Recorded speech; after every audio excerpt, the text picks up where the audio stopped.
Hi, everybody. This is David D'Arcangelo, Global Marketing Director, CTFO. I have with me today a very special person, Dr. Frederick Templeman. Dr. Templeman is a consultant and medical advisor to CTFO. He's one of the world's authorities on the mangosteen fruit and the nutrients that are really part of a wonderful story we're going to share with you today. Dr. Templeman, welcome to the program. Good to be here, David. Always fun.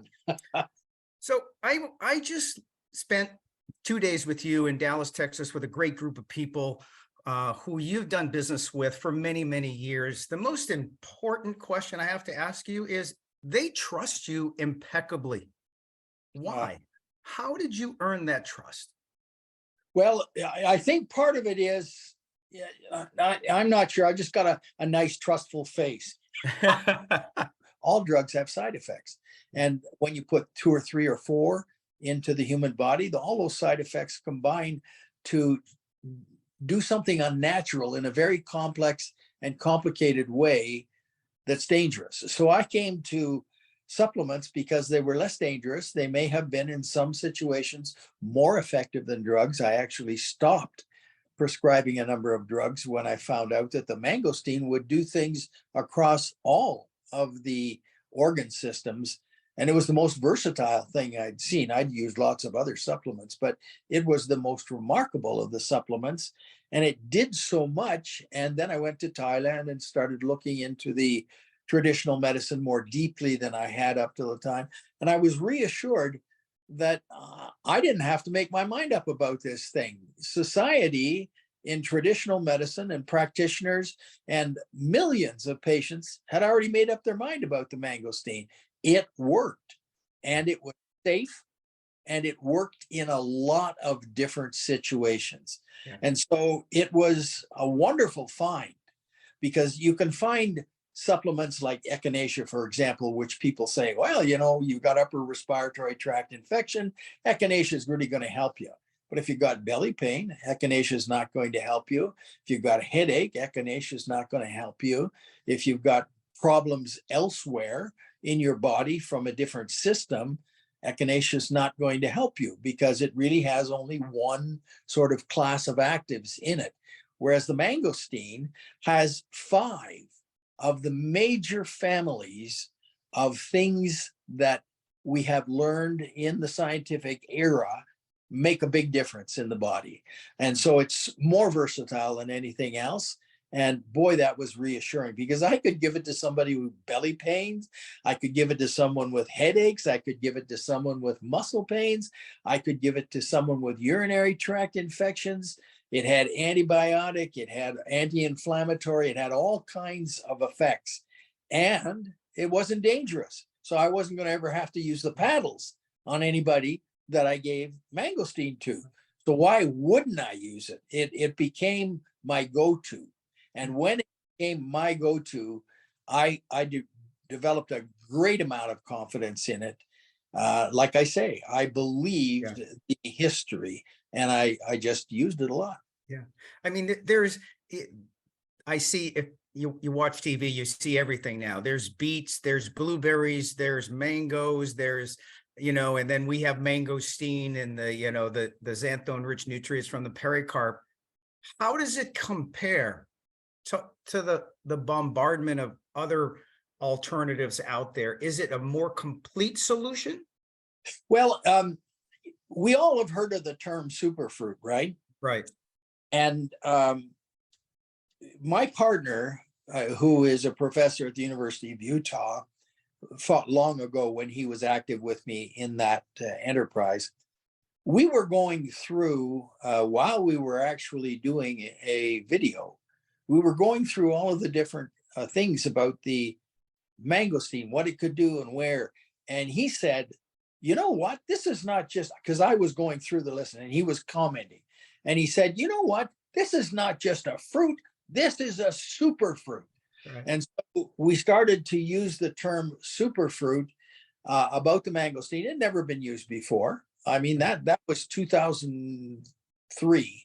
So it had never been used before, that term. But gradually, superfruit just meant, as it started to get applied to so many things, uh, it just meant an effective botanical. That's what it meant. And there are dozens of effective botanicals, but to step out of the category of effective botanicals into an absolute category of superfruits or super Right. supplements, that two in my mind that we have thus far. One of them is the mangosteen, and the other one is the cannabis, Right. the hemp and the hemp extract. Yeah. Those are the only two botanicals that have such a tremendous range of effect in the body that they can be said to be universally effective. Right. That people could therefore decide, I don't feel well for whatever reason, and take either the hemp or the mangosteen. No, they're not going to really hurt them. Well, that's not absolutely true with all the products from cannabis. Right. Right. You could take them and know that you could be your own doctor. You can maybe hit something and change it, something rather than just a symptom. Because even though many supplements do act like drugs in the sense that they act at the superficial level of Right. symptomatology, and they don't go to the causal level of why do I have this symptom. So they're not curative. But that's true for a lot of supplements, Yeah. but it's true for the mangosteen. It Yeah. is curative. Yeah.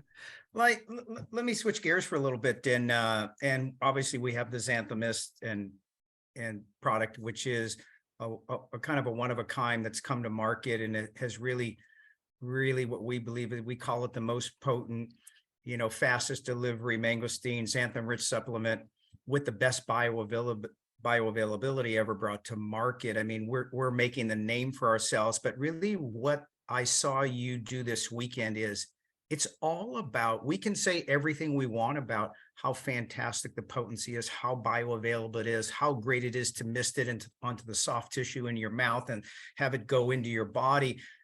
But really, testimonials is really, that's really the determining factor, because that's people who bought the product with their own money coming out and making a statement, and they're not being paid and they're not from the company. You're a big believer in testimonials. So I open it up to you. And before we close here at the end, is how important are the testimonials to you? And did you hear any testimonials that were so compelling this weekend? Sure. Let's talk about testimonials first of all. Yep. When you are in a traditional medical paradigm where you don't have laboratories and you can't go and take a look at how something works in a purely scientific manner, what you have is patient report. In other words, people who've used it or who are using it recommend it because it worked for them. Okay. Yep. And that patient report is evidence. I mean, it's medical evidence. It doesn't happen to be class A medical evidence. It happens to be class D medical evidence. But in primary care, it is the most important evidence for primary care physicians, because the patient comes in and says, hey, doc, I don't feel bad. I don't feel well. And the doctor asks a series of questions that's asking the patient to give them a story. What is the story about why you don't feel well? Give me the information that's going to let me try and make up my mind about how I could help you intervene with your problem.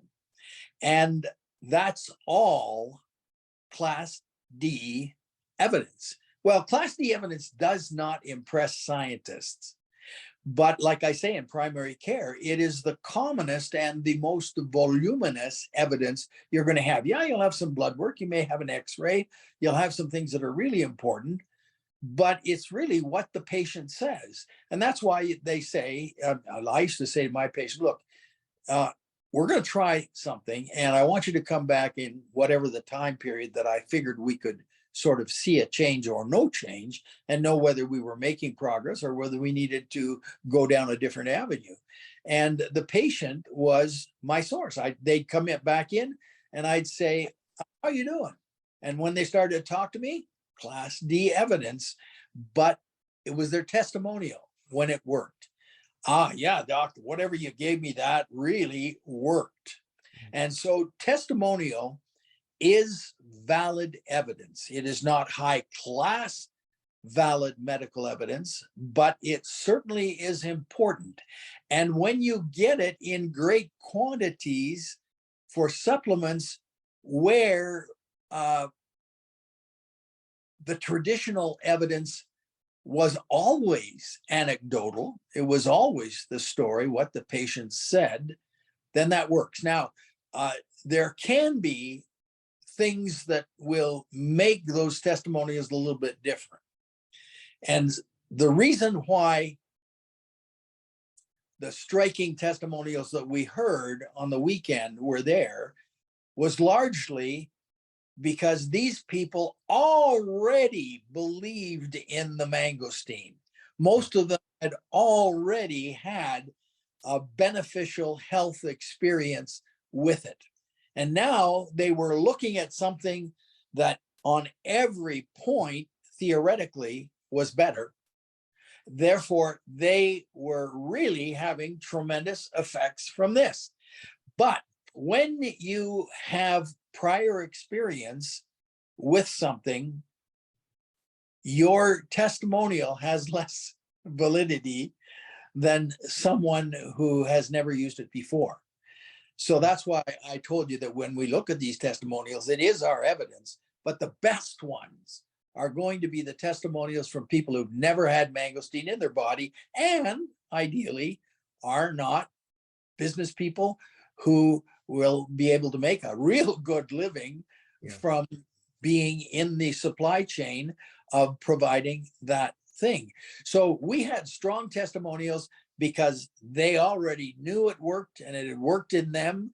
And now they had something that they could see the logic for why it should be better. And they were having incredible effects. Right. And that's why it was there. Now, in a general audience with people, if we just pass this out, and you know, if this were feasible, and I don't think it is, but if you simply passed out the product and you didn't tell them that it was mangosteen, you just said, this is a tremendous supplement that a lot of people have had benefit from. We want you to try it. We're not going to tell you what it is. And you've never done network marketing before. And they say, no, haven't. And then you get the raw data. Now, we're not at that point yet because almost everybody who's coming in is a business person at this stage. That's the normal way that the growth will be. It's people are coming in largely because of the business opportunity. Because is it a business opportunity? Absolutely it is. Right. Will you make money? Yes, you will. And is it going to be big enough money that you would be moving yourself economically from where you are to a multiple of that? Yes, it is. So that's the kind of people that are coming in now. They will start selling this to customers. And when they sell it to customers, people who are not going to be making their living by selling it, that's when we're going to get what we absolutely irrefutable evidence. Right now, it's great. The stories are tremendous. They inspire and they're real. I don't believe that in any way they're fabricated, but that's why we heard from this distillation of the general population. These guys already love the mangosteen. And that's why perhaps the testimonials were stronger than somebody who was just trying something out for the first time. Yeah. Maybe not as valid in some ways, but that's why we had it. Which ones impressed me the most? Well, I was really reassured to see that our product was doing the same things with muscle pain and pain in general, neurological pain, as the juice had done, because that was something we were really surprised at. But I was, as I told you before, a little bit taken aback that there appeared to be a different profile of effects with this product than was present with the juice. The juice really didn't help people sleep well. And I think the number one type of testimonial that we heard then on the weekend and that I've seen thus far from people who've used it has been the sleep. And that's very different than the juice. Yeah. So I was impressed with the range of it wasn't the same range. Of course, what drops out, there are some things Yeah. that drop out when you change, the way you administer it. But, we're not going to know what that is until we've got a broad enough Right. select to take a look at it. But I was impressed, and I was impressed by the fact that this product appears to do things that the juice couldn't do. Right. Doc, do you have any parting advice for the person out there who's hearing this for the first time, or or has worked with you before and is new to the XanthoMyst and is just getting started? Well, I've got two pieces of advice for people who are neophytes, beginners, Yeah. who've never used the mangosteen and who may even be skeptical. I'm going to tell them, become a scientist for about 3 weeks and start using it in a trial of one. You put it in your mouth, do it the way we tell you, titrate up to give it a reasonable try over a period that's reasonable. And if it doesn't help you, you've got your own idea about it. But if it helps you, then tell me about it, please. Yeah. And that would be the advice I'd give to people who really haven't used the mangosteen before. For people who have used the mangosteen, I would tell them, take the backdrop of what you have experienced with the mangosteen in other forms and overlay your experience with this compared to that. Onset or rapidity of onset, effectiveness in terms of reduction of symptoms, overlay it on your previous experience and see if it does a better job. And if it does, tell me. Great. Great. Thank you very much. I think that's great sound advice from the expert, the mangosteen, one of the world experts on mangosteen and the nutrients in mangosteen, supported by the xanthone-rich nutrients in the pericarp. So Dr. Templeman, I just want to say on behalf of all of us at corporate, all the people in Dallas, it was a pleasure hearing you speak. It is inspiring, and our health, I believe, will be better for it. So thank you very much, and look forward to seeing you next time. You are welcome, David. Thank you for the time. Thank you.